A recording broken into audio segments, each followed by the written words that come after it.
Mixing dogfights with run-and-gun action, Starhawk was one of the highlights of the PS3's developing online landscape back in 2007. Now the concept is revisited with a touch of strategy as you spend resources to call in buildings from the sky. Is this enough for Starhawk to stand out in a much more competitive multiplayer space? You called, we answered.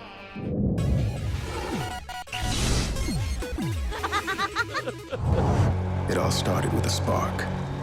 Starhawk's plot revolves around rift energy, the very lifeblood of your resource management. The mysterious substance combines the necessity of fossil fuels with the allure of drugs to create a clash between mining companies and outcasts mutated by extended contact. As the partially mutated Emmett Graves, you lead a hired band of mercenaries to protect the miners from bandit raiders. But despite some fraternal conflict, the story isn't particularly weighty. It lends some general context to the warring factions, but doesn't leave much of an impact overall. After all these years, I came back, but not to make amends. To make their quota. And by any means I saw fit.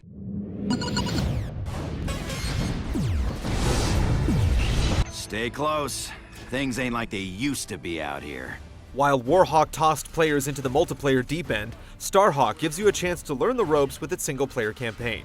The 10-mission adventure lasts about 5 to 6 hours, gradually introducing the mechanics and benefits of the various structures and vehicles at your disposal.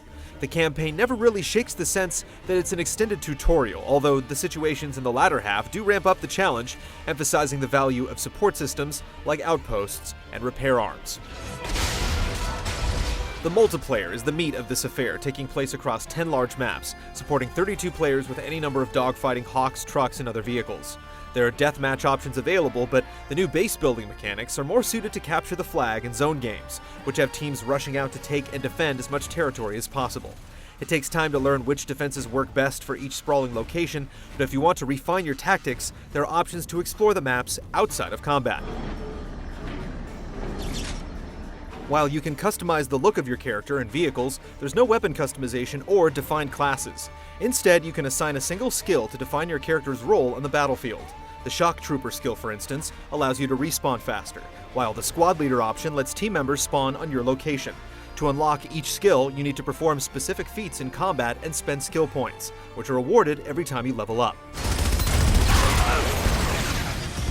In addition to huge matches, a handful of co-op missions let you play in smaller groups of 4 online or 2 via split screen. These scenarios essentially boil down to tower defense, as you protect a central structure against waves of increasingly difficult enemies. You can also jump into homeworld spaces to hang out with friends and experiment, but without enemies to mine resources from, it can take a while to build up your ultimate playground.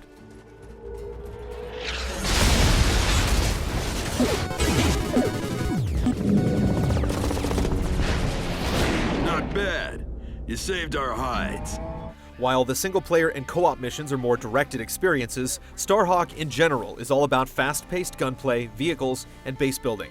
In a matter of seconds, you can drop in, build a launch pad, and jump in the pilot seat. For every kill, you gain rift energy needed to call in various structures. There are bunkers full of weapons and ammo, stations to generate vehicles and jetpacks, automated turrets, sniper towers, and more.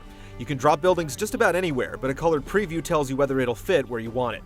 Sometimes it's obvious that there's no room for an item, but other times it's not clear what underlying rule prevents you from building, and you can lose time trying to find just the right spot. Just as buildings drop from the sky in multiplayer, you also drop in via pods when you spawn. It's satisfying to steer your pod and use it to squash an opponent as you land, and if you get lucky, your pod can even take out someone flying a hawk.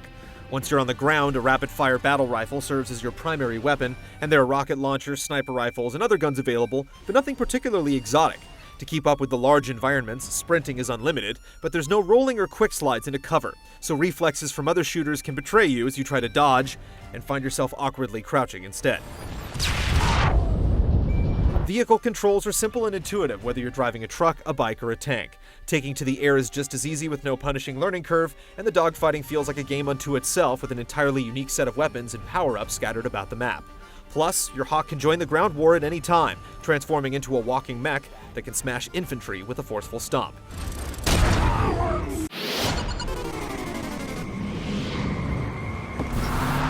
Let's get to work. Like the show Firefly, Starhawk's sci-fi frontiers are informed by the Old West, but it does so in more of a graphic novel style, evidenced by its somewhat lackluster story scenes. The dusty environments look great, especially when you consider the scale and unpredictability of the battlefield, and the game maintains a solid performance no matter how many buildings are exploding or assembling before your eyes. However, the Rift Energy's sickly green glow doesn't make for the most appealing color palettes, and it's hard to see anything other than a transformer when looking at a Starhawk's design. The music, likewise, blends a strong heroic orchestral score with a Wild West twang, and it's well implemented with great transitions from one phase of the battle to the next. We did, however, experience some issues with voice tracks skipping during cutscenes. Your own people have no name. All these people are gonna suffer because of this freak. With a mix of on-foot gunplay, full-on dogfights, and strategic base building, Starhawk lets you find your niche or switch roles at the drop of a hat. While it doesn't leverage this versatility to create new game types to call its own, its territory-based gameplay offers a wide range of tactical options to explore. Whether you're looking for a more calculated action game or a strategy game with direct combat, Starhawk seamlessly blurs the line between both worlds. Did he die? They always do.